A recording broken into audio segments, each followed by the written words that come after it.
Fellow Sapiens, welcome. Tonight, or whenever you choose to listen, we step quietly into the deep past. Dim the lights if you can. Let your breath slow. This is a place for long-form storytelling, for gentle pacing, for facts anchored in evidence yet told with care. Here, we let the mind wander without hurry. If you find this way of exploring the past soothing, consider subscribing, or simply ask yourself, when do you listen? While falling asleep, cooking, or walking? Timestamps, as always, are in the description below for those who like to pause and return. Now, let's begin. Imagine the Urals, late 19th century. A crew of laborers cuts deep into a peat bog near Kirovgrad. The year is 1890. Their task is straightforward. Extract peat, a fuel source, block by block. The spades sink, heavy with moisture. Dark clods rise. But then, something interrupts the rhythm. A strange form appears, too regular to be root or branch. The men clear more earth, and a long, carved plank emerges, etched with patterns. At first, it seems an oddity, perhaps a farmer's post long buried. Yet, as the pieces multiply, the picture grows stranger. The object is not small. Segment by segment, a great wooden figure begins to reveal itself. It bears faces. It bears zigzags, chevrons, and notches. It is unlike anything they have seen, and it has been resting in the peat for thousands upon thousands of years. Today we call it the Shigir Idol. Standing, when first reassembled, over 5 meters tall, it was the tallest known wooden sculpture of its kind in the world. And when radiocarbon testing was finally applied a century later, its age astonished researchers, roughly 1,100 years old, 100 years. That places its creation around 9500 BCE, just after the last ice age retreated from Europe. Older than Stonehenge, older than the pyramids, older even than many of the cave paintings we often imagine as humanity's first art. Pause here and consider the quiet enormity of that number. 11.5 millennia. For most of that time, this object slept in silence, preserved by the chemistry of a bog. Low oxygen, acidic waters, cool conditions. All elements aligning to protect carved larch wood from the usual fate of rot. We are left then with an extraordinary survivor. But survival is only the beginning. What does it mean? What did it mean to those who carved it? And how can we, across such a gulf of time, even begin to answer? Close your eyes and imagine the world when the Shigir Idol was new. The glaciers had only recently withdrawn, leaving behind scoured rock, meltwater lakes, and fresh soils. The Urals would have been a land of spruce and pine, of roaming elk, of small groups of hunter-gatherers moving with the seasons. These people carried stone tools, bone points, and knowledge passed from elders to children by fireside and forest trail. Their lives were precarious, but also rich in stories, in rituals, in ways of seeing the world that bound them together. Into this landscape, someone, or perhaps several hands over time, took a larch trunk and began to carve. The trunk itself was enormous, over 5 meters long, cut from a tree centuries old. The carvers incised lines, zigzags, and stylized faces along its length. Their work was deliberate, symmetrical, and layered. To them, it surely meant something. To us, it is a puzzle. Scholars propose possibilities. Some suggest the idol may have represented mythological beings, perhaps ancestors or spirits. Others see the zigzags and faces as encoding a cosmology, a map of worlds above and below. Still others argue for a simpler reading. Decoration without deep symbolic load, perhaps a boundary marker or totem pole. But there is a caution here. These are not settled facts. They are hypotheses, each balanced between evidence and speculation.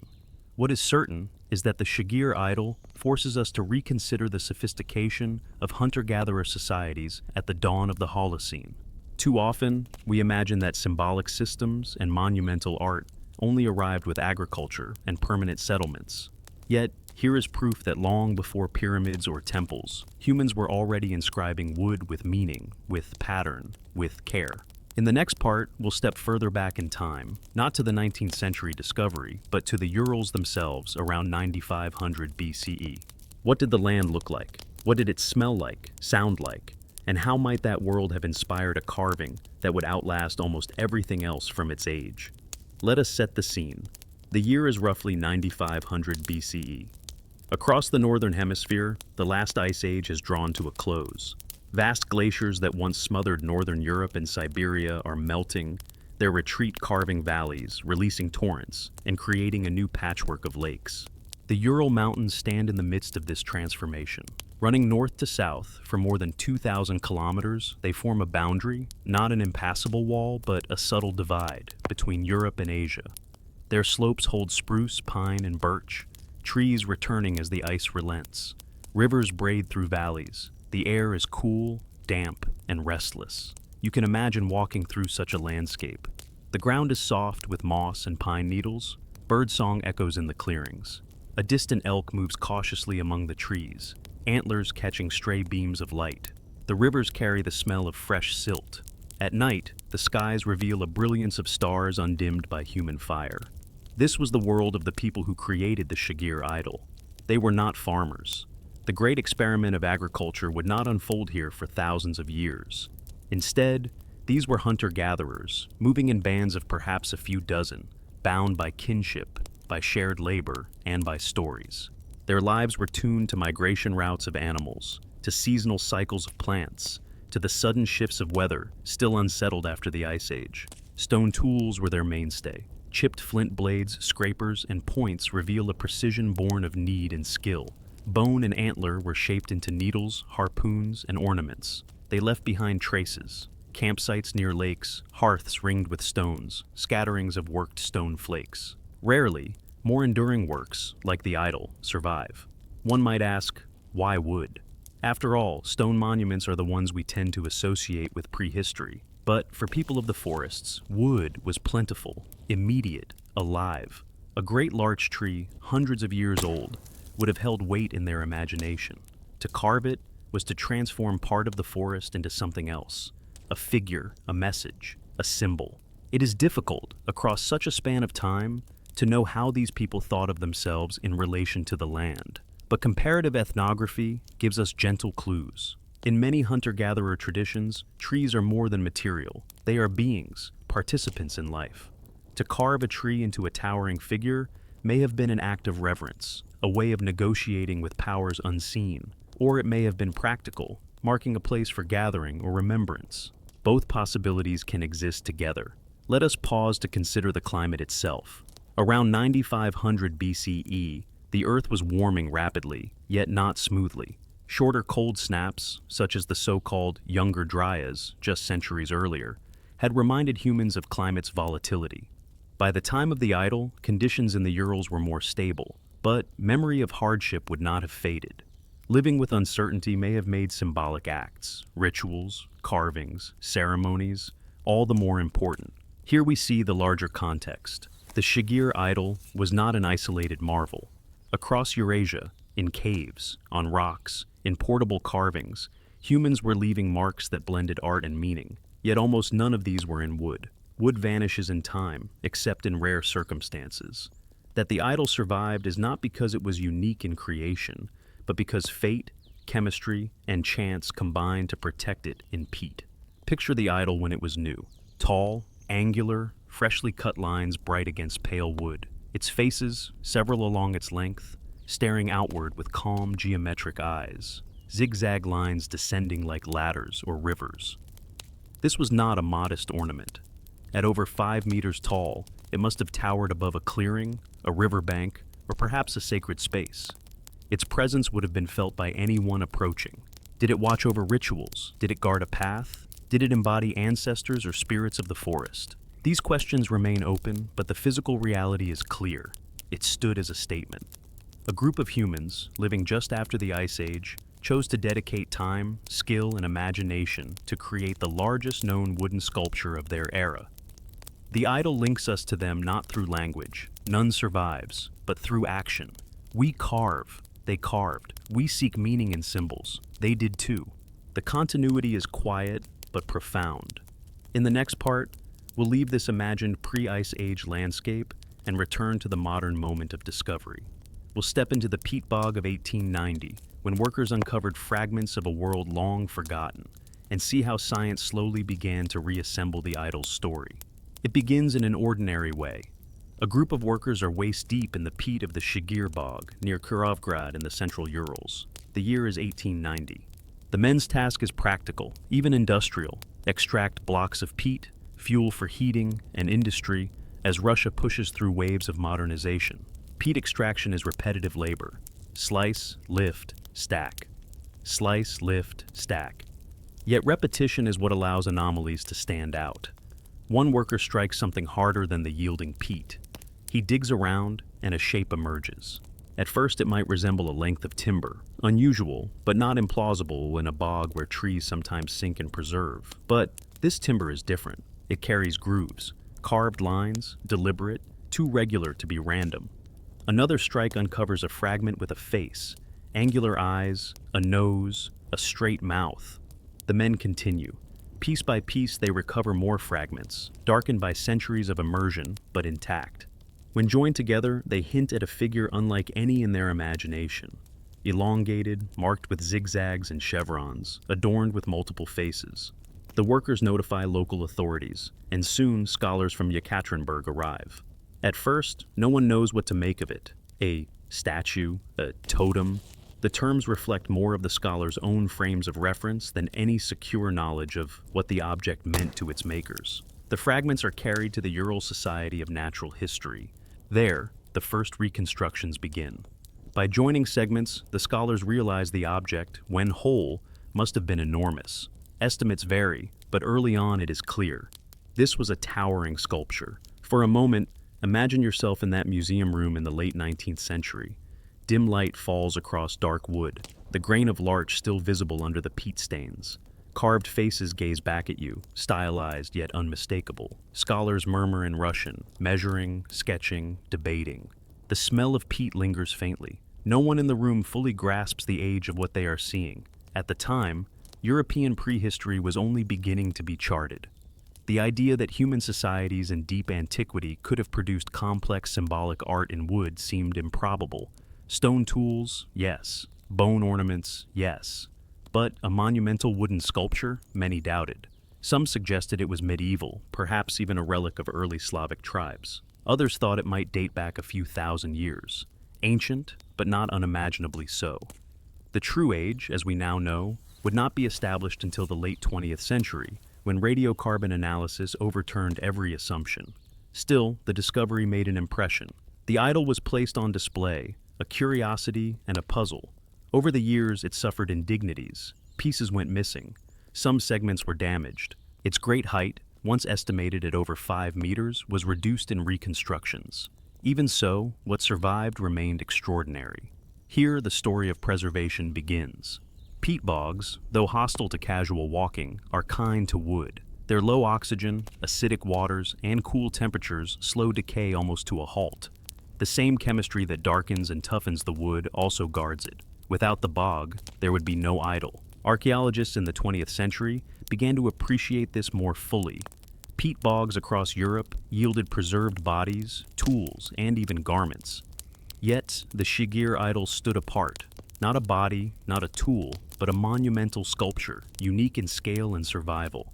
The discovery also raised questions of meaning. What society created such a figure? How much effort was required to fell and shape a massive larch tree with only stone tools? What stories lay encoded in the zigzags and faces? But in 1890, such questions were more often filtered through the language of folklore and ethnography of the time. The idol was compared to totem poles of indigenous peoples in North America, a comparison that revealed more about Western categories than about the Urals themselves. Still, it showed a grasp that the carving was symbolic, not merely decorative. The 19th century scholars could not have known the full significance. For that, radiocarbon testing in the 90s would be decisive. But the moment of discovery is important in its own right. It marks the bridge between the unknowable silence of 11,000 years and the curiosity of modern science. Pause and think of the chance involved. If the peat workers had struck elsewhere, if they had discarded the strange wood as unimportant, if the fragments had rotted before being noticed, this story might never have reached us. The idol's survival is a chain of coincidences, each one unlikely. As the fragments dried, they were stabilized and stored. The idol became a known artifact, though often misunderstood. It waited, in museum halls and storage rooms for science to catch up. In the next part, we'll examine how such preservation is even possible, how a bog can serve as a vault of prehistory, keeping wood intact for millennia, and how the Shigir Idol owes its very existence to this chemistry of earth and water. Imagine again that great larch tree. When it stood alive, it was tall, straight, and centuries old, its rings recording the slow rhythm of seasons in the Urals. At some point, humans felled it, perhaps with stone adzes, perhaps by burning and chipping. They carved it with patience and precision, leaving behind faces, zigzags, and deliberate lines. When finished, it rose above its setting, a monument of meaning. But wood is fragile. Left exposed, it cracks, splits, and rots. Even the most carefully worked wooden objects rarely last more than a few generations. How, then, did the Shigir Idol cross not decades, not centuries, but 11.5 millennia to reach us? The answer lies in the nature of peat bogs. Peat forms in wetlands where plant material accumulates faster than it decays. Sphagnum moss, reeds, and sedges grow, die, and settle. In the waterlogged, acidic, and oxygen-poor conditions, decay slows to a crawl. Over centuries, meters of peat can accumulate, preserving within them things that elsewhere would vanish. In northern Europe, peat bogs are sometimes called time capsules. Archaeologists have found remarkably preserved bodies, bog bodies, with skin, hair, and clothing intact after 2,000 years. They have found leather shoes, wooden tools, and even food. The Shigir Idol is part of this family of preservation miracles, though it is far older than most. When the idol was deposited in the bog, whether by ritual intent, collapse, or burial, it entered an environment that shielded it from oxygen, fungi, and insects. Water saturated its fibers. Acids in the peat tanned the wood, much as leather is tanned, slowing bacterial activity. The result was darkening and hardening, but also protection. Centuries passed, millennia passed, ice retreated further north, forests thickened, rivers shifted, cultures rose and fell. Through it all, the idol lay submerged, its carvings obscured but preserved. Only in the 1890s, when humans dug peat for fuel, did its slumber end. This preservation, however, is precarious. Once removed from the bog, wooden artifacts can deteriorate quickly. Waterlogged fibers collapse as they dry, warping or cracking the object. That is why careful conservation is essential. In the early days, conservation methods were rudimentary. Some damage occurred, pieces were lost, yet enough survived to allow reconstruction and, decades later, scientific testing. Here, we must pause with an ethical note. Preserving ancient artifacts involves choices. Sometimes conservation requires chemical treatments that alter the object permanently. Sometimes scientific testing, such as radiocarbon dating, requires removing tiny samples, which can never be replaced. With rare artifacts like the Shigir Idol, each decision balances knowledge against preservation. Today, museums and researchers work with more awareness of these trade-offs, but the tension remains. Returning to the idol itself, we see how remarkable its survival truly is. Of all the wooden carvings likely made in the Mesolithic, almost none remain. Wood was abundant, and likely used widely for ritual and everyday purposes. But wood vanishes. The idol is not evidence of an isolated act of genius. It is evidence of what survives by chance. Its uniqueness in our record reflects preservation, not necessarily creation. The peat, then, is not just background. It is part of the idol's story, as important as the carving itself. Without bog chemistry, we would have no zigzags to puzzle over, no faces to study, no physical link to Urals hunter-gatherers of 9500 BCE. This realization changes how we read the archaeological record.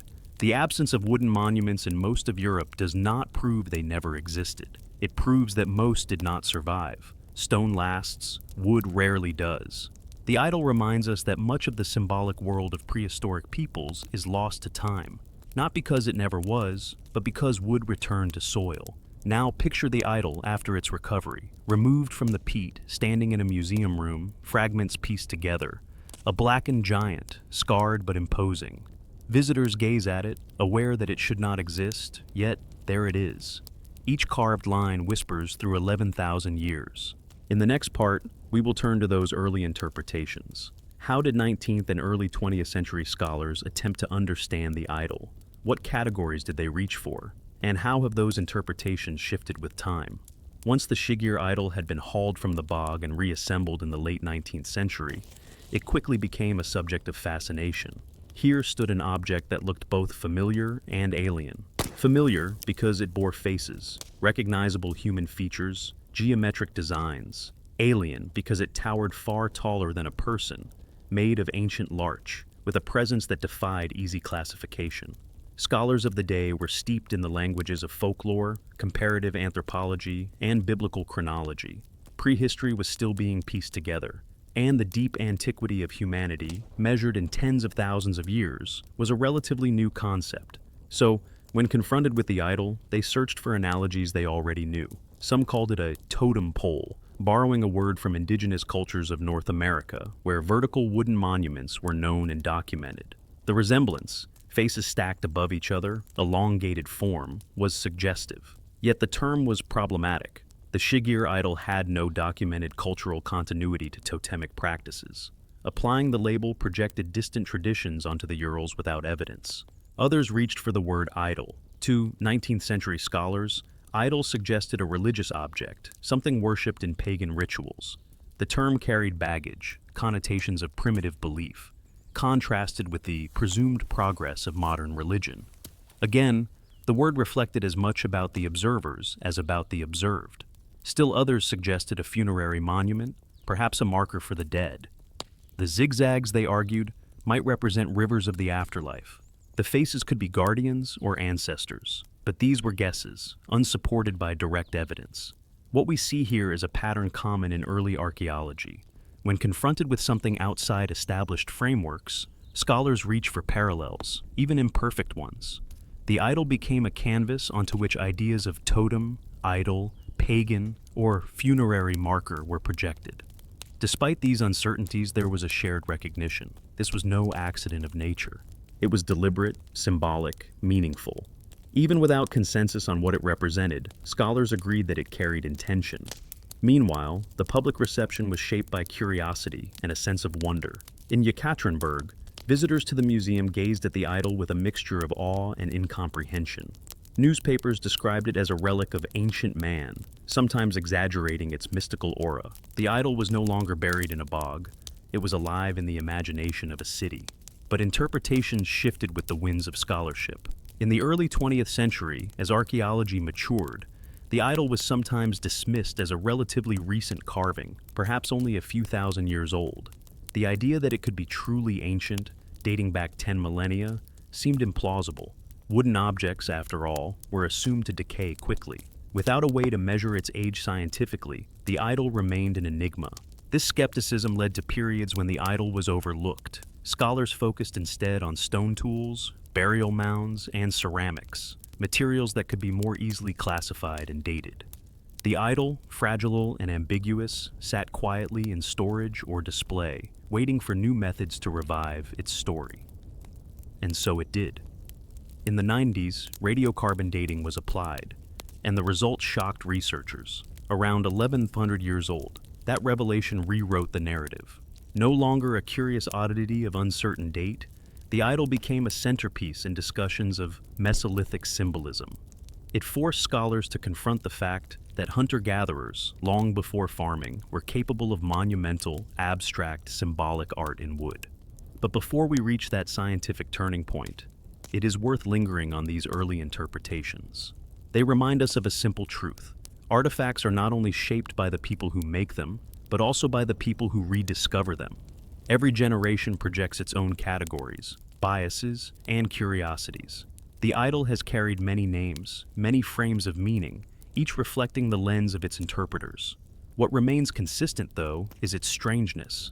Even today, with radiocarbon dates and microscopic analyses, the Shigir Idol resists easy explanation. The zigzags still keep their secrets. The faces still stare with the same inscrutable calm.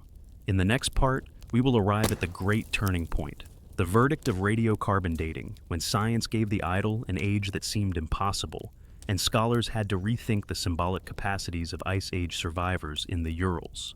By the late 20th century, archaeology had changed. Radiocarbon dating, pioneered in the 1940s by Willard Libby, had transformed the field. No longer did scholars rely solely on stylistic comparisons or guesswork to establish chronology. Organic material, charcoal, bone, plant fiber, or wood, could now be measured, its age revealed by the decay of carbon-14 isotopes. For decades, though, the Shigir Idol had remained untested. It was large, fragile, and precious. Sampling required removing pieces of wood, an act that seemed destructive. But in the early 1990s, researchers finally took the step.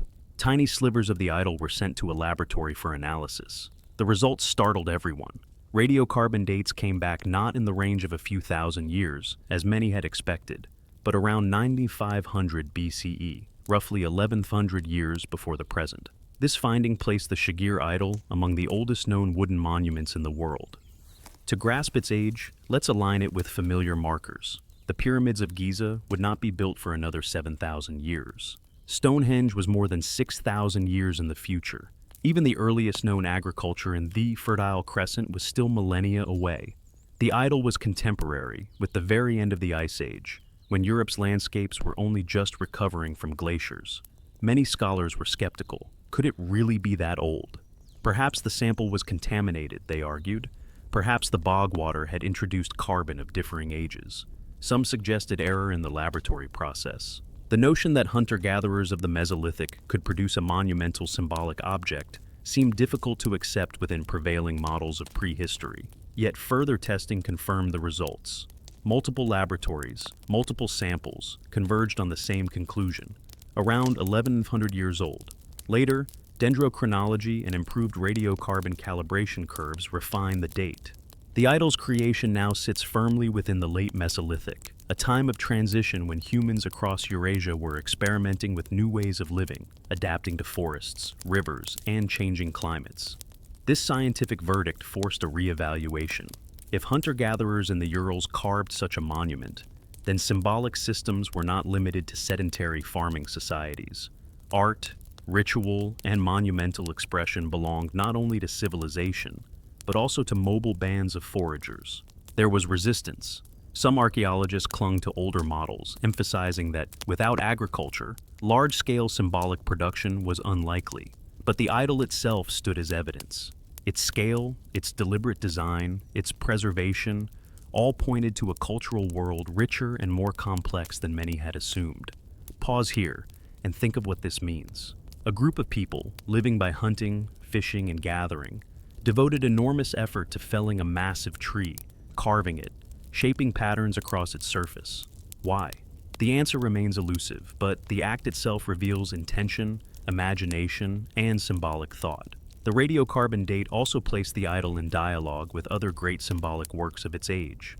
In Turkey, at Göbekli Tepe, hunter-gatherers were erecting stone pillars carved with animals and abstract forms around 9600 BCE.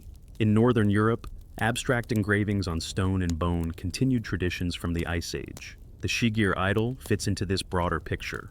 The early Holocene as a time of symbolic flowering, where humans across vast distances sought new ways of expressing cosmology, myth, or identity. Still, we must be cautious. Age does not automatically reveal meaning. To know the idol's symbolic content, we must look closely at its carvings, its geometry, its motifs. That will come. But for now, the lesson of radiocarbon dating is clear. This wooden figure is older than almost any other surviving monument, and it speaks to the creativity of people we too easily dismiss as simple. It is also worth noting the ethical dimension. To secure these dates, samples of the idol were destroyed, tiny but gone forever. Each act of sampling walks a line between knowledge gained and material lost. Researchers today weigh these choices more carefully, but the idol's age was revealed at a cost. Science, though, did what science must: test, question, verify. The verdict held. The idol was ancient, impossibly ancient by earlier assumptions. In the next part, we'll shift focus to how myths and evidence collided in the wake of this revelation. Was the idol a pagan relic, a spirit ladder, or merely art? How did scholars and the public reconcile the scientific verdict with the stories they wished to tell?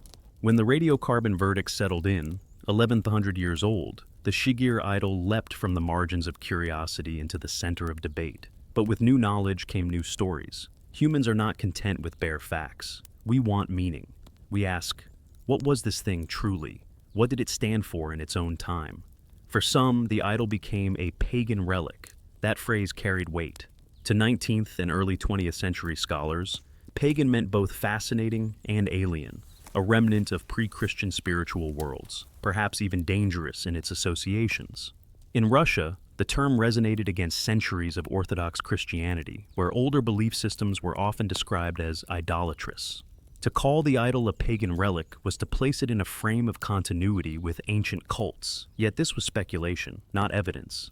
Others reached for metaphors of memory. They suggested the idol might be a kind of world tree, a cosmological ladder reaching between realms. Zigzags could signify rivers of life or paths of souls. Faces might mark spirits or ancestors. In this reading, the idol was not simply decorative, it encoded a worldview. But here lies the difficulty. None of this can be proven. Without inscriptions, without living traditions that can be directly linked, interpretation is uncertain. Archaeologists call this the problem of analogies. When faced with enigmatic symbols, we borrow comparisons from indigenous traditions in Siberia, from totemic carvings in North America, from mythologies recorded in the ethnographic record. These comparisons can inspire, but they also risk imposing patterns that do not belong. Evidence helps anchor us. The idol was made of larch, felled around 9500 BCE. Its surface is covered in zigzag motifs, horizontal bonds, and at least 7 faces arranged along its vertical length. The carving is deliberate, symmetrical, and repeated. This is not random scratching. Whatever its meaning, it was carefully composed. Yet evidence also highlights uncertainty. Zigzags can mean many things. In some traditions, they represent water, rivers, or waves. In others, they stand for snakes or journeys. Multiple faces can indicate ancestors, protective spirits, or simply narrative sequence. Without context, the range of meaning remains wide, and so myth rushes in to fill the gaps. One popular speculation is that the idol depicted a cosmology, faces marking layers of existence, zigzags as pathways between them. Another suggests it represented a clan totem, a visual lineage of ancestors. A third posits a warning marker, a symbolic post at the edge of a sacred or dangerous area. We must pause here, gently, to acknowledge what we do not know. It is tempting to prefer one story over another, but evidence limits us. The idol's carvings are real. Their arrangement is real. Their deliberate crafting is real. The rest remains conjecture. Still, the very fact that we can imagine these possibilities tells us something about the people who carved it. They had the capacity to think symbolically, to embed meaning in material form, to communicate across generations. Whether the idol was a sacred being, a social marker, or an artistic creation, it was more than functional.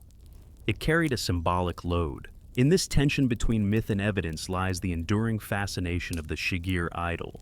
It is a reminder that archaeology does not always provide answers.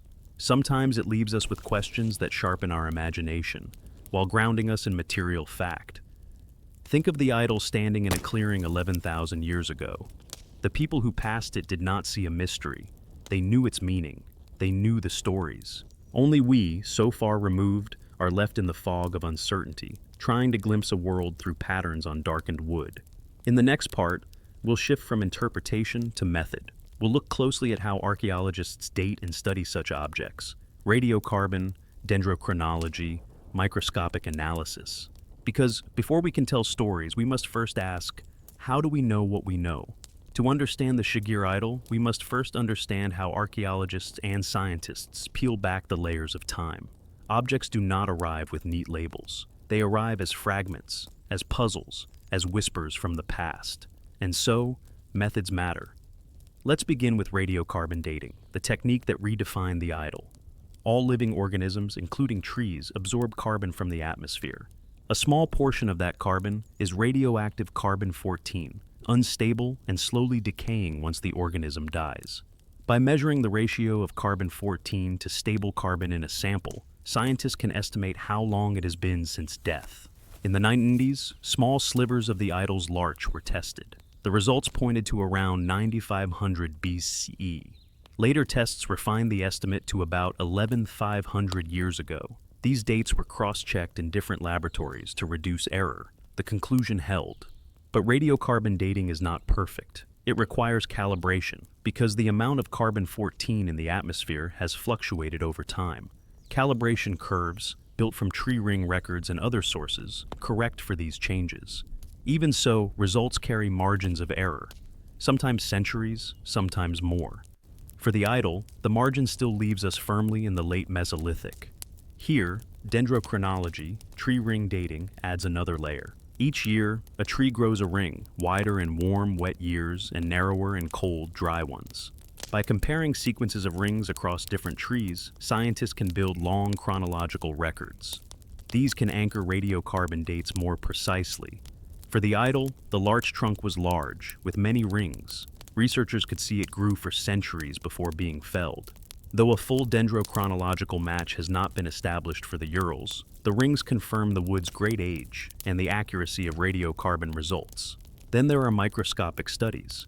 Under magnification, the carved grooves reveal how they were made. Were they cut with stone adzes, scraped with flakes, burned and then sharpened? Micro-wear analysis suggests stone tools, carefully applied. The cuts are straight, deep, and consistent, indicating deliberate design rather than casual scratching. Residue analysis adds another dimension. Sometimes organic traces, resins, pigments, fibers, cling to carved surfaces. While the idol shows little surviving pigment, researchers continue to test whether faint residues might reveal paint or binding substances once used to decorate it. Imagine for a moment if the idol were once colored, red ochre faces, blackened zigzags, pale highlights. What we see today may be a shadow of its original vibrancy. Digital methods now extend this work. High-resolution 3D scans capture every groove, allowing scholars worldwide to study the idol without handling its fragile surface. Scans can also reveal subtle patterns invisible to the eye, such as slight asymmetries or repeated motifs. In the case of the idol, scanning confirmed at least 7 stylized faces along its length, each set apart by horizontal divisions. Together, these methods weave a net of evidence. Radiocarbon tells us when. Dendrochronology supports the time frame. Microwear reveals how. Scanning shows what is carved. Residues hint at what else may once have been there. And yet, even with these tools, limits remain. The idol is unique. Without other wooden monuments from its era to compare, interpretation is cautious. Every carved line is subject to multiple readings. Every groove can be seen as decoration, symbol, or both. It is in this interplay of precision and uncertainty that archaeology lives. Science can give us age, technique, and form. Meaning requires inference, imagination, and humility. Pause for a moment. Consider how extraordinary it is that we can measure the life of a tree felled 11 millennia ago, that we can peer into grooves cut by hands long vanished, that we can reconstruct fragments into a figure that once stood taller than any human. The idol is not simply a relic. It is a testament to the power of methods to make the invisible visible again. In the next part, we'll turn our gaze back to the carvings themselves. What do the zigzags, chevrons, and faces actually look like? What patterns repeat? And how might these motifs connect to other symbolic systems across the vast forests of Eurasia? Stand before the Shigir Idol as it exists today, reconstructed from its surviving fragments. You see a tall, darkened form, its larch surface carved with repeating designs. At first glance, it might seem abstract, a pattern of cuts and grooves. But as your eyes adjust, shapes emerge, lines become motifs, motifs become symbols. The most striking features are the faces, at least 7 of them, arranged vertically along the length of the idol. Each face is simple yet clear, 2 eyes, a straight nose, a mouth rendered as a horizontal line. They are stylized, geometric, almost mask-like. No attempt at realism. Instead, repetition and rhythm. Between and around these faces run zigzags, chevrons, and straight lines. Some form ladders, rising or descending. Others meander like rivers. Horizontal bands divide sections, as though marking chapters or realms. The entire composition is deliberate, symmetrical, and continuous. What might these motifs mean? Scholars suggest several possibilities. Zigzags, in many cultures, symbolize water, rivers, waves, the flow of life. In others, they stand for snakes, or journeys, or energy. Ladders or stepped lines often signify connection between worlds. Underworld, middle world, upper world.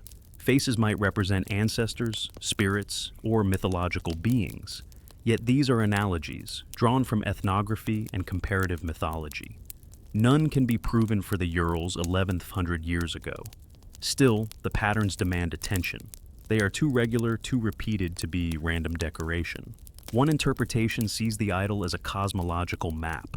The faces are beings inhabiting different levels of the cosmos, the zigzags pathways between them. Another proposes the faces as ancestors, each generation linked to the next.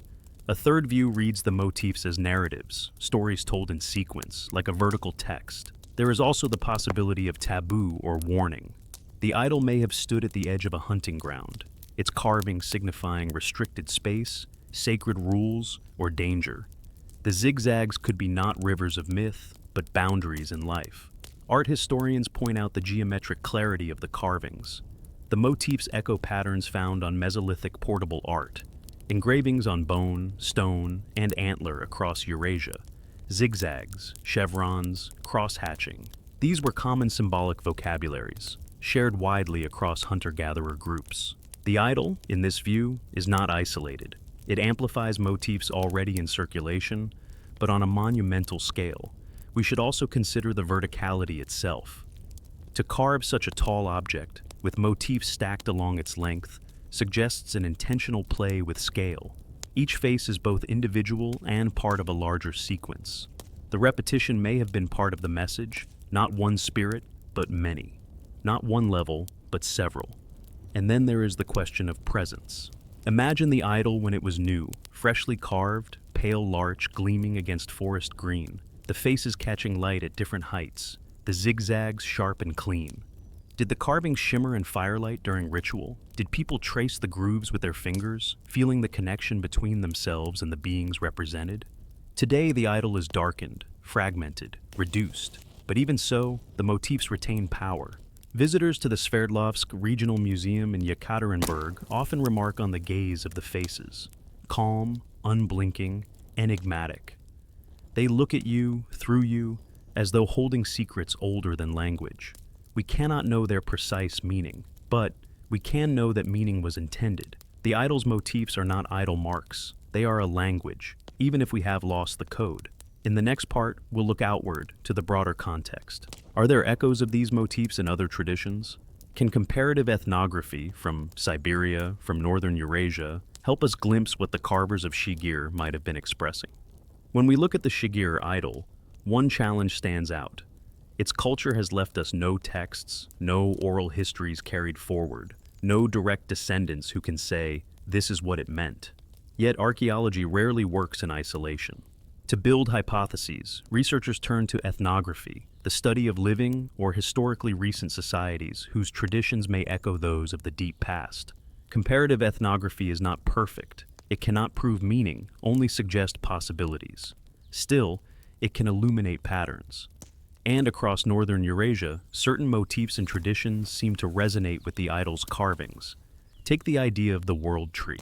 Among many indigenous peoples of Siberia and Central Asia, the cosmos is imagined as layered, an underworld, a middle world, and an upper world. A great tree, or sometimes a pole, connects them. Shamans climb this tree in ritual journeys, moving between realms to seek knowledge or healing. The zigzags on the idol may recall such pathways. The stacked faces might represent beings in different layers of the cosmos. Among the Khanty and Mansi, indigenous groups of western Siberia, sacred posts or idols carved in wood were part of ritual practice well into recent centuries. These posts often bore simplified faces, offerings hung upon them. Some were placed in groves or near water, marking spaces where the human and spiritual worlds met. Farther east, among Yakut and Evenki traditions, wooden effigies sometimes represented ancestors or protective spirits. Again, stylized faces, geometric carvings, and verticality appear. Even in distant North America, where indigenous totem poles carved by the Tlingit, Haida, and others became known to Europeans, the visual echo is striking. Stacked faces, symbolic animals, vertical sequence. Of course, there is no historical connection across continents. The resemblance emerges not from shared ancestry, but from the shared possibilities of wood, imagination, and vertical form. Scholars use these parallels with caution. They do not claim that the Shigir Idol is a world tree, or that it belongs to the traditions of the Khanty, Mansi, or any other specific group. Rather, they note that across forested landscapes, wood carvings with symbolic motifs have long been a way of expressing cosmology, ancestry, and spirituality. The idol, in this light, fits into a broader human pattern. We must also remember that hunter-gatherers of the late Mesolithic were not primitive. They were skilled observers of the natural world, capable of abstract thought, and carriers of complex oral traditions. Symbolic expression, whether in carving, song, or ritual, was part of their everyday lives. To carve an idol 5 meters tall was not beyond them. It was an extension of what humans everywhere have done for tens of thousands of years. Inscribe meaning onto the world around them. There is also a social dimension. Large monuments, whether in stone or wood, often serve to bring communities together. Perhaps the Shigir Idol marked a gathering site, a place where scattered bands met seasonally. The carvings could have told shared stories, reinforced alliances, or honored ancestors. Comparative ethnography reminds us that art is rarely solitary. It is social, performed, and witnessed. But there is also risk in leaning too heavily on analogy. Cultures separated by millennia may share motifs without sharing meanings. A zigzag in one society may mean water, in another it may mean snake. A face may be an ancestor, or a spirit, or something we cannot even conceive. Ethnographic parallels illuminate possibilities, but can never settle the matter. And yet, we cannot ignore the resonance. Across Siberia, the Arctic, and beyond, the idea of wood as a medium for sacred art is strong. The idol's survival is rare, but its creation was likely part of a continuum of traditions that saw trees as bridges between worlds, as beings imbued with power, as canvases for human imagination. So, when we gaze upon the Shigir Idol's faces and zigzags, we stand at a crossroads. Evidence anchors us in fact, ethnography opens doors of possibility, but certainty remains just out of reach. In the next part, we'll return to the dialogue between myth and science. We'll ask, were the carvings of the idol stairways for the soul, maps of the cosmos, or simply decoration? And how do we navigate the line between speculation and evidence? Stand before the idol, and the carvings seem to pull you upward, faces stacked one above another, zigzags rising and falling like ladders or serpents, horizontal bars dividing the great trunk into sections. The structure feels purposeful, as though inviting you to read from bottom to top. But what are you reading? One school of thought interprets the idol as a shamanic stairway. In this view, the zigzags are not idol patterns but paths, routes by which a shaman's soul could travel between worlds. The faces, then, are beings encountered on that journey. Ancestors, spirits, guides, or guardians. The verticality reinforces the idea of layered cosmos, underworld, middle world, upper world, connected by a sacred pole or tree. This interpretation aligns with Siberian cosmologies recorded much later, where rituals often involved climbing symbolic poles during trance. Another perspective reads the idol as a genealogical record. The faces, instead of spirits, may be ancestors, a visual lineage, each generation carved above the last.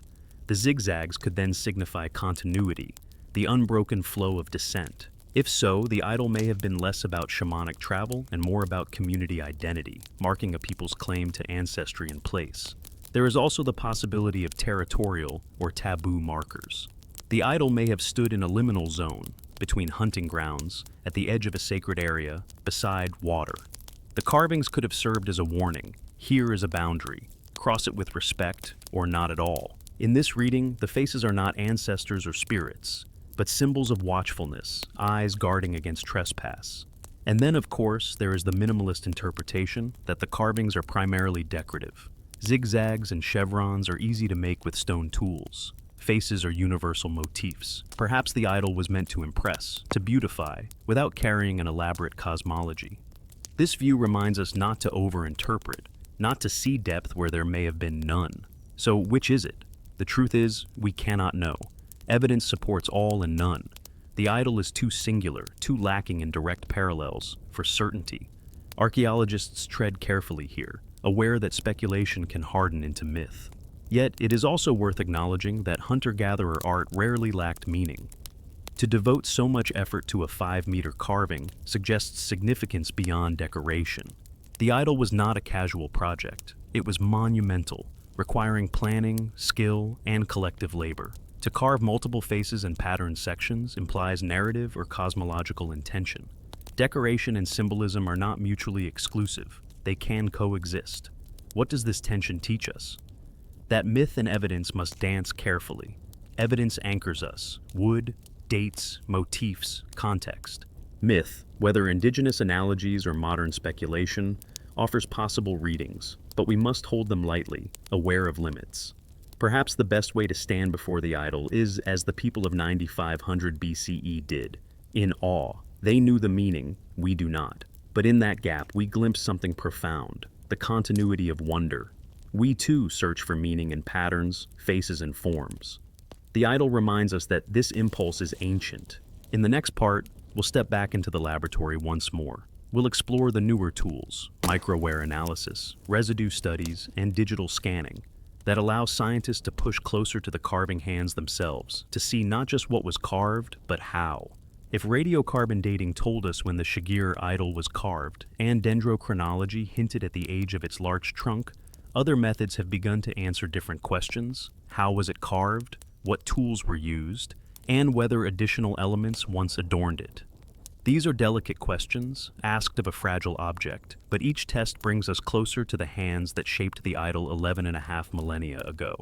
Let us begin with microwear analysis. When archaeologists examine the grooves on the idol under magnification, they look for microscopic striations, tiny scratches that reveal the nature of the tool used. The idol's cuts are remarkably consistent, straight, deep, with parallel microstriations. These are the marks of stone adzes, ground and sharpened from durable materials like flint or perhaps local quartzite. In some grooves, subtle variations suggest resharpening mid-carving, a rhythm of work stretching over days or weeks. The idol was not hacked together. It was carefully shaped, with deliberate geometry. Residue studies extend the story. Scientists swab carved surfaces to look for traces of pigments or organic materials invisible to the eye. On the Shigir Idol, results so far are limited, but faint chemical signatures suggest the possibility of ochre. If true, this would mean the idol may once have been painted, faces highlighted in red, patterns darkened for emphasis. Imagine how firelight would have animated such a figure, the red glow deepening its carved eyes, the zigzags flickering as shadows played along them. Today, the wood is dark and subdued, but its original appearance may have been vivid, almost theatrical. Digital scanning has revolutionized how the idol can be studied without risk of damage. High-resolution 3D scans capture every groove, every notch, in sub-millimeter detail. Scholars anywhere in the world can examine the idol virtually, rotating it, zooming in, comparing motifs without ever touching the fragile surface. Scanning has revealed at least 7 distinct faces stacked along its vertical length, some previously overlooked in dim museum light. It has also helped confirm the symmetry of the design, showing that the carvers worked with consistent spacing and proportions. Beyond scanning, photogrammetry, stitching together hundreds of photographs, has created precise digital models. These can be preserved against future loss, ensuring that even if the physical idol deteriorates, its form will not vanish. There is a poignant awareness here.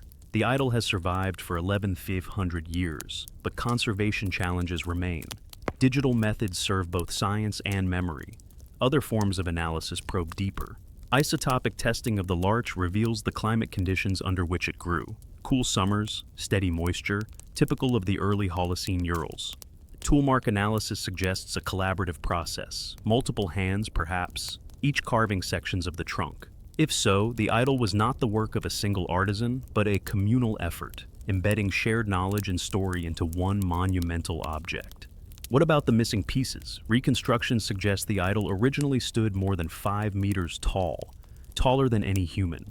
Segments are gone, lost after discovery, or damaged by time. Yet 3D modeling allows archaeologists to approximate its original scale, giving us a glimpse of how imposing it would have been in its prime. Pause here and consider the implications.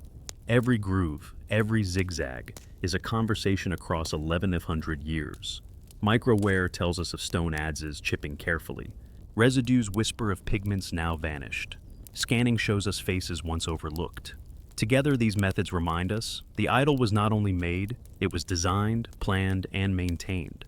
Yet with all this science, uncertainty remains. No analysis can tell us definitively what the zigzags meant, or why multiple faces were carved. That boundary between what methods can reveal and what they cannot is where archaeology ends and speculation begins.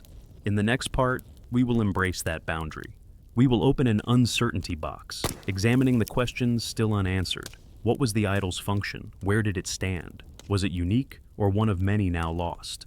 These are mysteries that remind us how much we do not yet know. With the Shigir Idol, evidence takes us far, but then stops. It gives us wood, dates, motifs, tool marks. It tells us the idol was made about 11,900 years ago, carved with stone adzes, possibly painted, and preserved by peat. Beyond that, silence. And into that silence step our questions. Let us open a box of uncertainties, 3, 4, 5 of them, that scholars continue to circle, knowing the answers may never come fully into view. Uncertainty 1. What did it represent? Was the idol a cosmological map, a world tree, a lineage of ancestors, a territorial marker, or something else entirely?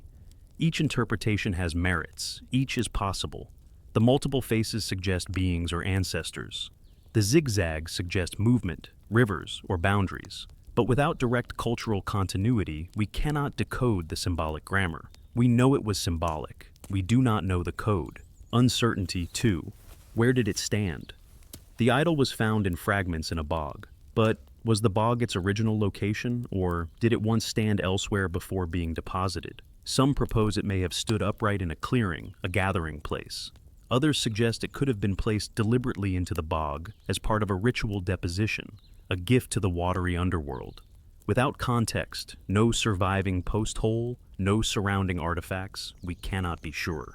The idol's find spot is both a gift of preservation and a barrier to interpretation. Uncertainty.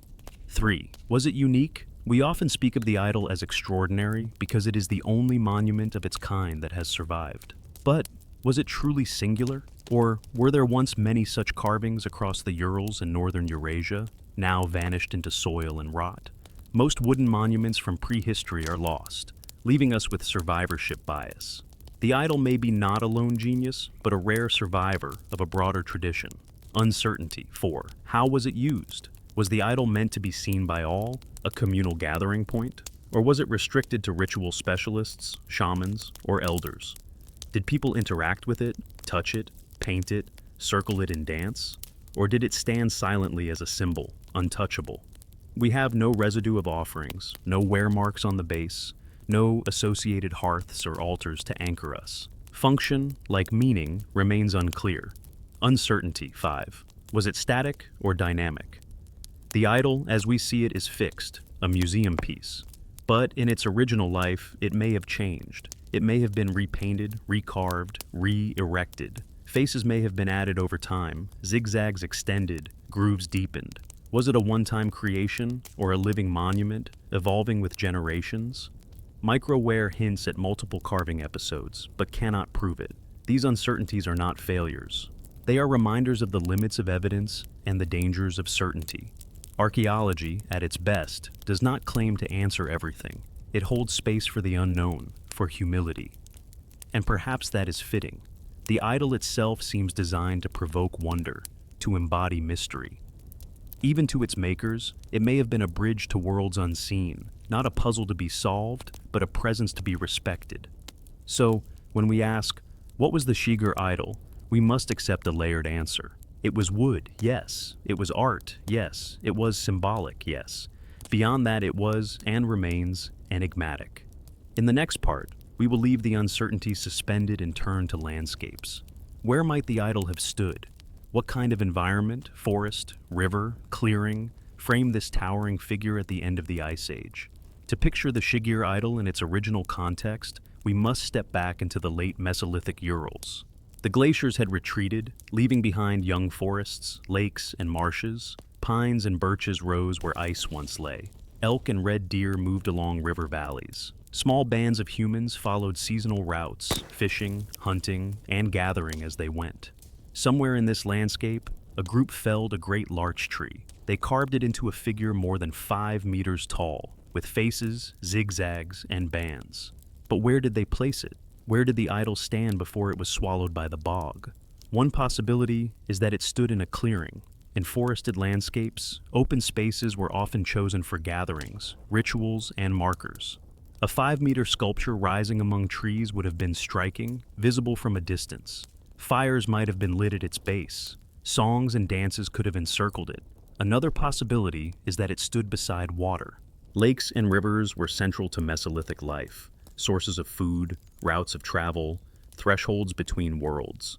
In many later traditions, water is a liminal zone, where offerings are made, spirits dwell, and the human and non-human intersect. If the idol once stood on a lakeshore or riverbank, its reflection may have doubled its presence, adding to its aura. A third view suggests that the idol was never meant to stand upright in the open, but was deposited directly into the bog. Across Europe, bogs have yielded countless ritual deposits, weapons, ornaments, even human sacrifices. The act of placing something into a bog could have been an offering to deities or ancestors, given to the underworld of water and earth. In this light, the idol's preservation was not an accident, but a direct consequence of ritual intent. Archaeology has not resolved this. No surviving post-hole, platform, or associated artifacts anchor the idol to a specific setting. What we have are fragments lifted from peat in the 19th century, separated from their context by the very act of discovery. The loss of context is a loss of certainty. And yet, landscapes speak in whispers. The Shigir Bog itself may offer clues. In Mesolithic times, it was a shallow lake, ringed by forest. If the idol once stood on its edge, it could have been a sentinel, watching over water, marking a sacred zone. Its eventual fall into the lake, whether accidental or deliberate, sealed its preservation. Comparative traditions strengthen the image. Among Siberian peoples, wooden posts bearing faces were often erected in sacred groves or near rivers. Among the Sami of northern Scandinavia, sacred sites included wooden figures placed at prominent natural features. These echoes suggest that the idol's placement, wherever it was, likely tied human community to a larger-than-human world.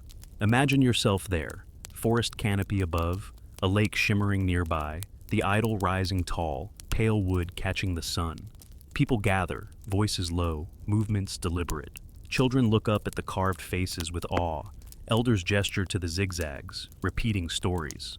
The idol is not just wood, it is a landscape in itself, a vertical cosmos inscribed in larch. When it finally fell, whether through decay, storm, or deliberate deposition, the bog received it. Water seeped into its fibers, peat grew around it, and the centuries began their long work of preservation. What was once a visible monument became invisible, hidden until 1890. In the next part, we will narrow our lens again, not to the monument, but to the people. What was daily life like around 9500 BCE in the Urals? What tools, foods, and rhythms of existence shaped the community that carved the Shigir Idol? To understand the Shigir Idol, we must imagine the people who carved it. What did their lives look like in the late Mesolithic, around 9500 BCE, in the forests of the central Urals? Their world was one of transition. The Ice Age had ended, but its legacy lingered. The Urals were greening, their slopes filling with pine, birch, and spruce. Lakes spread across lowlands, rivers cut fresh channels, and animals flourished in these new ecosystems. Humans moved among them, small groups of perhaps 20 to 40 individuals bound together by kinship and necessity, food and subsistence. These people were foragers. Men, women, and children alike contributed to the work of survival. Elk, red deer, wild boar, and beaver were hunted with stone-tipped spears and bone harpoons. Fishing was vital. Rivers teemed with pike, perch, and salmon.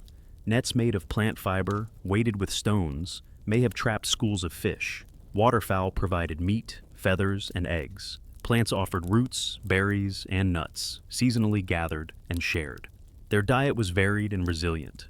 Archaeological evidence from other Mesolithic sites in northern Eurasia shows residues of freshwater fish oils, carbonized hazelnuts, and animal bones cracked for marrow. Meals were communal, cooked in fire pits lined with stone, flavors enriched by smoke and fat. Tools and technology. Stone tools were central. Knapped flint and quartzite blades, scrapers, and adzes were made with skill.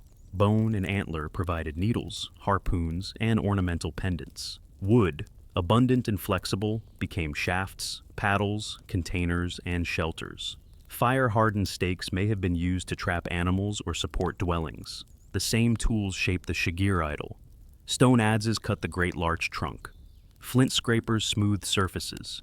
Each groove is a fossilized echo of Mesolithic craftsmanship, the same techniques used in daily life scaled up for monument making.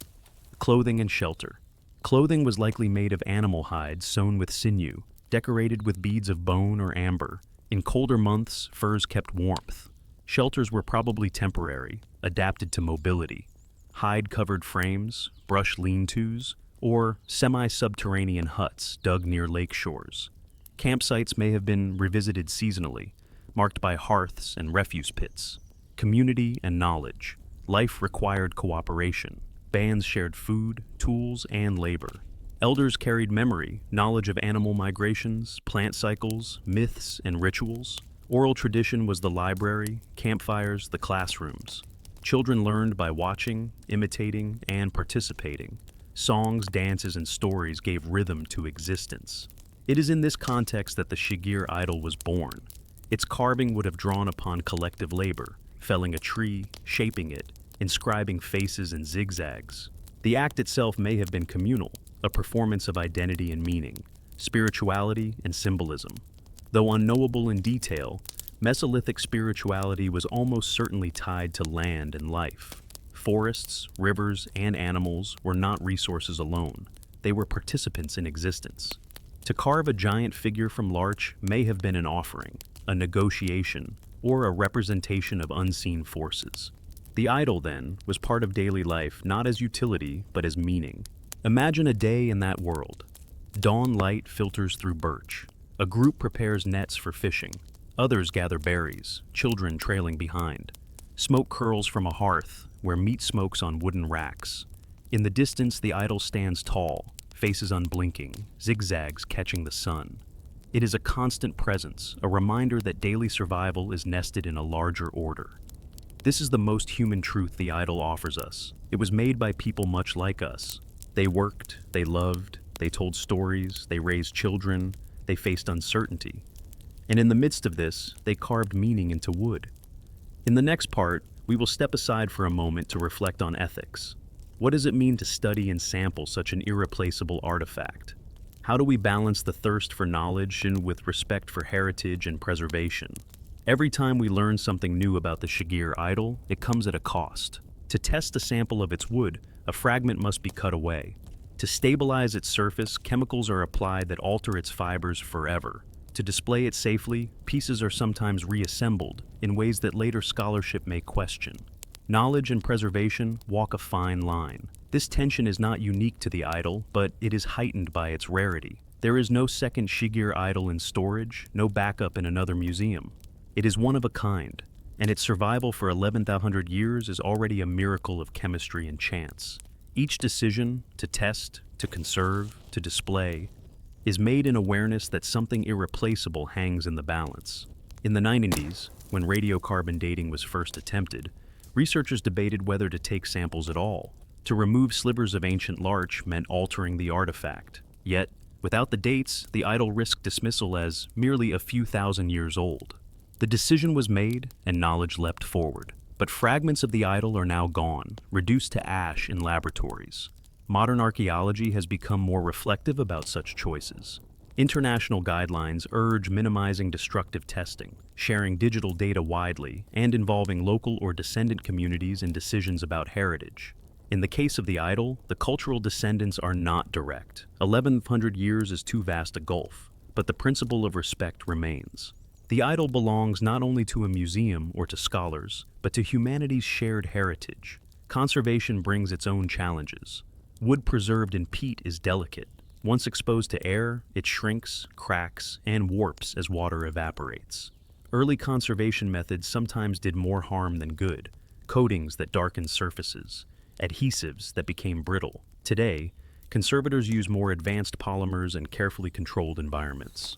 The Shigir Idol is kept under stable humidity and temperature. its surface monitored for stress. But preservation is never final. It is an ongoing negotiation with time. There is also the question of display.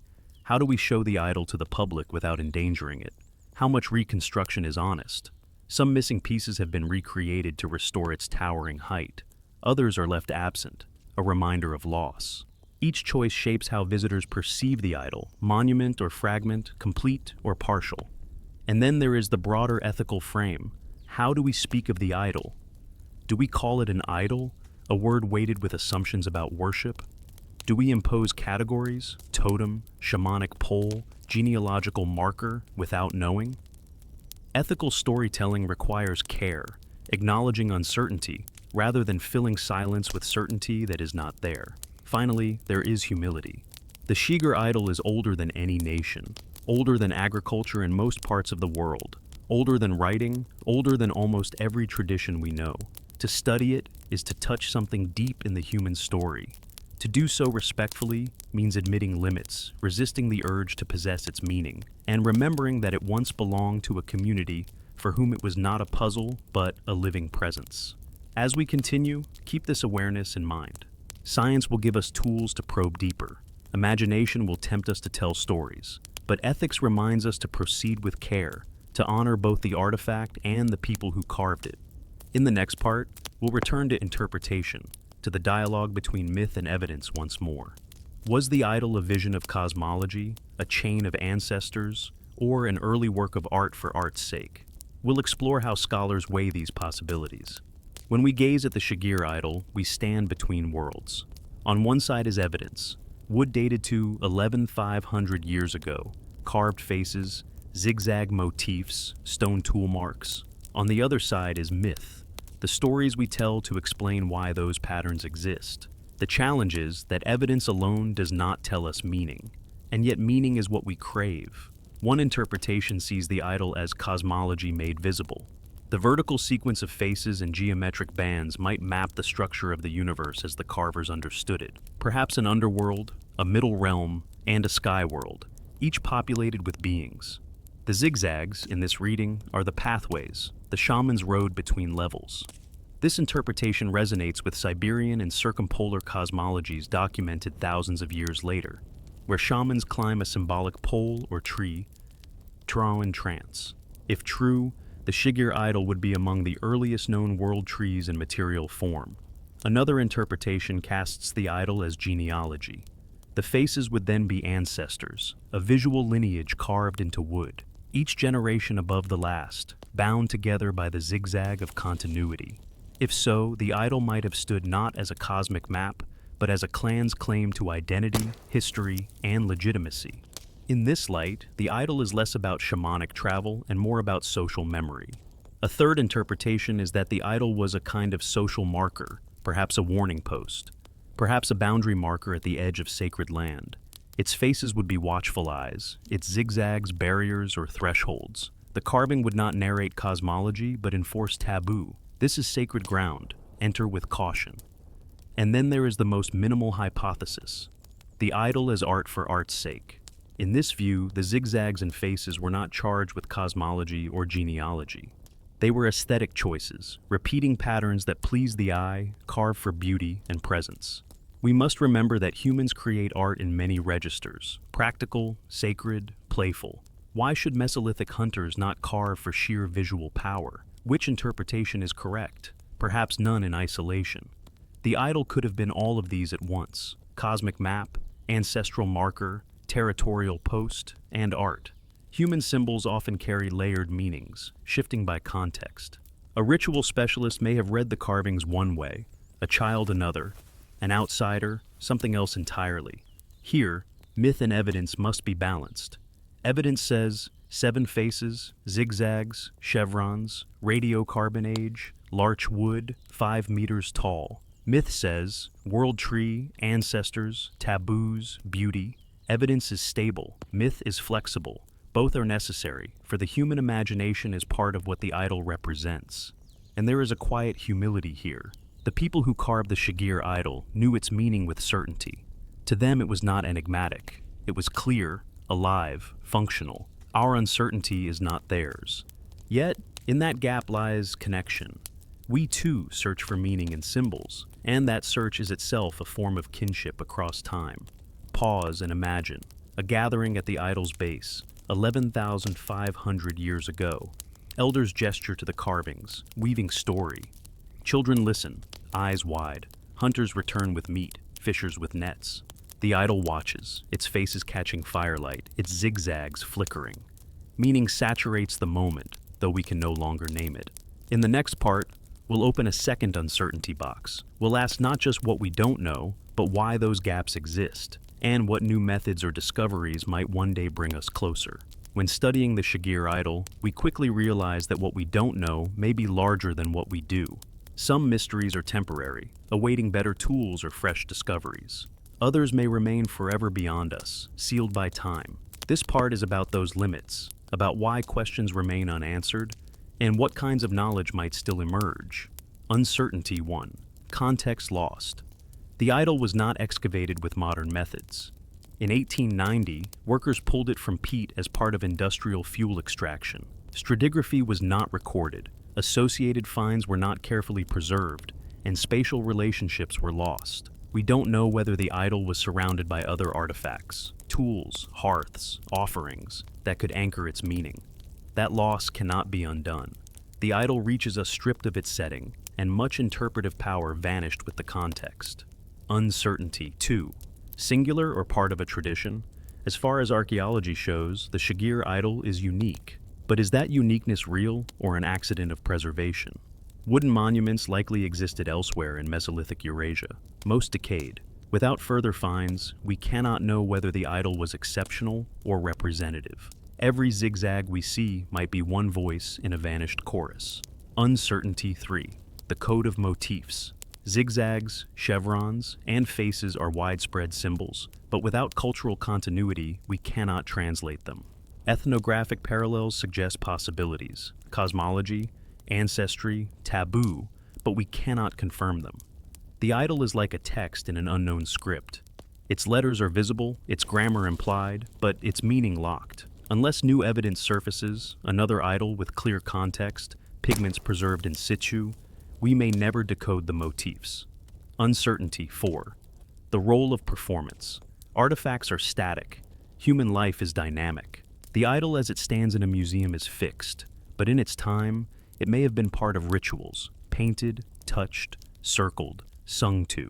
Those actions leave faint traces at best. Residues hint at ochre, but sound, gesture, and emotion leave no archaeology. Without living witnesses, the performative dimension is lost. We can imagine, but not recover. Uncertainty 5. Was it evolving? Microware suggests possible recarving episodes. Were faces added over time? Were zigzags extended? If so, the idol was not a single creation, but a living monument, altered as stories grew. Yet the evidence is thin, the grooves ambiguous. Did generations layer meaning upon it, or was it carved once and left? That distinction changes the story profoundly, but remains unresolved. Why these limits endure? Archaeology is bounded by material survival. Wood rarely lasts. Context often disappears. 11.5 millennia erase much. Even with advanced methods, 3D scanning, residue analysis, isotopic testing, there are boundaries we cannot cross. We can date, measure, and model. We cannot resurrect the worldview of a Mesolithic community with certainty. What might change?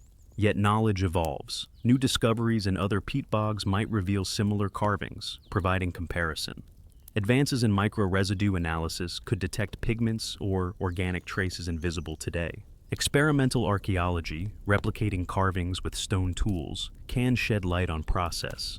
Even artificial intelligence, trained on pattern recognition, may one day detect structures in the idol's motifs beyond the human eye. But some uncertainties will remain permanent. The stories told at the idol's base, the emotions felt in its presence, the names of the spirits or ancestors it evoked, those are gone. We can approach but never enter. This is not defeat, it is humility. The Shigir Idol stands as a reminder that not all knowledge is recoverable, and in that space of not knowing, wonder survives. The idol is powerful not because we can explain it fully, but because we cannot. In the next part, we'll widen the view. How does the idol fit into Europe's place in the post-Ice Age world? What does it tell us about symbolic systems across continents, as humans rebuilt lives after glaciers withdrew? The Shigir Idol is not just a solitary marvel, it is a window into a much wider story. Around 9500 BCE, the last ice age had ended, and Europe was being reshaped. Glaciers withdrew northward, sea levels rose, forests expanded across once frozen plains. Human groups, scattered and mobile, were adapting to these new conditions. Across the continent, different expressions of symbolic life blossomed. In the Fertile Crescent, the earliest farmers were experimenting with cultivation, and at Göbekli Tepe in modern-day Turkey, hunter-gatherers were raising vast stone pillars carved with animals and abstract motifs. In Scandinavia, rock carvings and engravings on bone continued Ice Age traditions of symbolic art. In France and Spain, caves still held painted echoes of older rituals, while new forms of ornamentation emerged in portable objects. Against this backdrop, the Shigir Idol shows that the Urals were not peripheral, but part of this symbolic flowering. Long before agriculture reached the region, people here were creating monumental works in wood. The idol reminds us that the Mesolithic was not a pause between Ice Age art and the rise of farming civilizations. It was its own dynamic age, filled with creativity, adaptation, and symbolic innovation. The idol also challenges assumptions about the geography of symbolic complexity. For much of the 20th century, attention focused on the Mediterranean and the Near East as centers of innovation. The Urals seemed distant, marginal, but the idol proves otherwise. It shows that people at the edge of Europe were engaged in profound symbolic practices at the same time as their counterparts in Anatolia and the Levant. What unites these expressions, stone pillars, wooden idols, engraved bones, is the impulse to inscribe meaning into durable form. At the dawn of the Holocene, as climates stabilized and landscapes transformed, humans across continents were making new monuments, new marks. Perhaps it was a response to change itself, a way of anchoring identity in a world of shifting forests, rising seas, and migrating animals. The idol also places Europe in dialogue with broader Eurasia. Its motifs, zigzags, faces, vertical sequences, echo patterns seen in Siberia and Central Asia, and even as far away as the traditions of the circumpolar north. It suggests that symbolic vocabularies were shared, spread, or independently reinvented across vast distances. And yet, Europe's story is not homogeneous. In the Danube Valley, Mesolithic groups lived by rivers and carved geometric designs into bone. In the Baltic, fishing cultures thrived on coasts and left behind shell middens. In the Urals, people carved a tree into a towering idol. Each region adapted to its landscape, but all expressed meaning in material form. So, what does the Shigir Idol tell us about Europe's place after the Ice Age? It tells us that complexity was not confined to farmers. It tells us that monumental art could be made by foragers. It tells us that symbolic systems were global long before global history began. And it whispers something else, that Europe's prehistory is far less linear than once imagined. The idol is not a primitive outlier waiting for agriculture. It is part of a mosaic, one where hunter-gatherers were capable of art as ambitious as any later society. In this light, the Shigir Idol becomes more than a Russian artifact. It becomes a reminder that the deep human past was plural, inventive, and interconnected. Our ancestors, wherever they lived, were not waiting for civilization. They were already making worlds of meaning. In the next part, we will begin to close our journey. We'll step back from analysis and evidence to reflect on what the Shigir Idol means to us today, not as a solved riddle, but as a memory of a lost world. We have followed the Shigir Idol from its Mesolithic birth to its 19th century discovery, from the chemistry of peat to the tools of modern science, from zigzag motifs to world-spanning comparisons. And now, it is time to let the story rest. Picture the idol once more, not as a museum object under glass, but as it may have stood in its time. A pale larch trunk, freshly carved, rising taller than any human.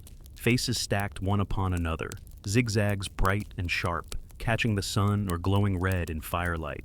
People gather in a clearing or by a lake shore, children staring upward, elders reciting stories. For them, the idol was not mysterious. It was alive with meaning.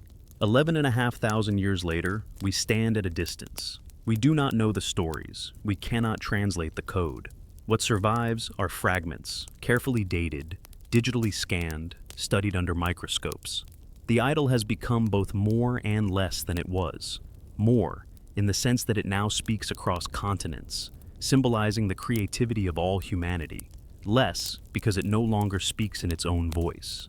Yet perhaps this is what gives it power. It is a reminder that the human impulse to carve meaning into matter is ancient. We have always marked wood, stone, and bone with symbols, faces, and patterns. We have always sought to embody what cannot be seen: cosmology, ancestry, spirit, or simply the joy of design. The idol is one of the oldest survivors of that impulse, a wooden witness to the fact that art and story are not luxuries, but part of what it means to be human. There is humility here. Archaeology gives us radiocarbon dates, microwear analysis, digital scans, but it does not give us certainty of meaning. We live with unanswered questions, and that is not a weakness, but a gift. The idol's silence keeps it alive in our imagination. Its mystery is part of its endurance. As you reflect, perhaps allow the idol to become a mirror. What symbols do we carve into our world today? What monuments will survive of us 10,000 years from now? Will our meanings be legible, or will they too dissolve, leaving behind patterns others can only guess at? The Shigir Idol teaches us that memory is fragile, that most of what we create vanishes, but also that sometimes, against all odds, something survives. Tonight, or whenever you hear this, let that thought settle. The idol is a memory of a lost world, but it is also a thread connecting us to people who lived, laughed, and believed under different stars. Their world was not ours. Yet their need to make symbols out of wood is the same need that drives us to tell stories now. And so, we close gently. May the idol rest in its glass case, its carved faces still watching. May our questions remain open, our wonder intact. And may we remember, as always, stay curious, stay calm. In the final part, we'll say farewell to this journey, tying together the threads and leaving the Shigir Idol where it belongs, in the quiet space between evidence and mystery. We have journeyed together through peat bogs and forests, through laboratories and museum halls, through myths and uncertainties. From the moment of its discovery in 1890, the Shigir Idol has invited awe, skepticism, and imagination. From the moment of its carving 11,500 years ago, it has embodied something far greater than its wooden form. Now, as we close, let us pause and reflect on what remains. The idol tells us that art is older than agriculture, that hunter-gatherers, often caricatured as living only at the edge of survival, carried worlds of meaning within them, that they carved not just tools, but symbols, stories, and mysteries into their environment. It tells us that preservation is fragile, dependent on the chemistry of peat and the chance of discovery. It tells us that knowledge is partial, and humility is essential. But more than facts, the idol gives us perspective. 11.5 millennia stretch between its makers and us. In that time, seas have risen, climates have shifted, empires have risen and fallen, languages have been born and died. Yet across all of that, the gaze of its carved faces has endured, silent, calm, unblinking. We do not know if they are ancestors, spirits, or abstract designs, but we know they mattered to someone. And in recognizing that, we connect, fragilely, tentatively, to those long-vanished hands and minds. The Shigir Idol is memory materialized.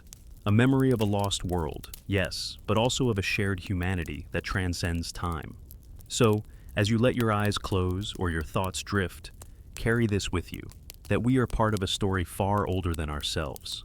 That symbols, even when undeciphered, remind us of continuity.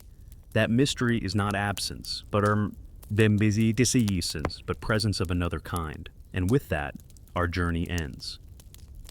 Thank you for walking these 21 parts with me, for listening slowly, for breathing into the quiet cadence of history, told without hurry. Until next time, remember, stay curious, stay calm,